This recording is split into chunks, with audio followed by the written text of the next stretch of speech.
late in the afternoon, and the SCO plus meeting that's also going to take place tomorrow. So net, the big takeaways here certainly being with the Chinese president. Now, let me just quickly tell our viewers with regards to what is really expected as far as the bilateral talks with President Xi Jinping. Now, of course, with regards to trade, because that's an indication that came in yesterday from the authorities here, that they certainly want to take it forward what the work that was done in the last few weeks, particularly with regards to the fact that border management being one such issue, and secondly, how do you really enhance the trade cooperation? These are some of the areas, some of the concerns that the Chinese have essentially had, and there has been a discussion with regards to how they're essentially opening up particular sectors like artificial intelligence, and secondly with battery manufacturing here in China. So what kind of an access are we really expecting that the Chinese would be giving?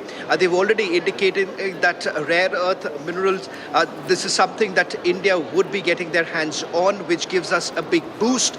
And apart from that, whether at all anything with regards to the tariffs that have been imposed, because remember, interestingly, while all of this is happening, there is a Chinese delegation in Washington where the meeting is going to take place. That's the trade talks that are taking place between China and the United States of America. In fact, that same very delegation was in Canada, and thereafter a pit stop was actually made in Washington. So China has certainly kept its open. They've essentially kept the doors open for having talks with the United States of America with regards to the tariff and exactly how the trade negotiations are going to take place.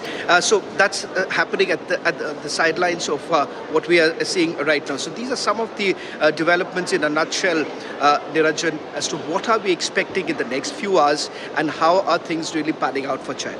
Yeah, before I go back to Professor Deepak, Shravan, while I have you with us, the other aspect of, last evening we had a couple of developments. One, that US President Donald Trump will not be visiting India for the Quad meeting that was scheduled this year.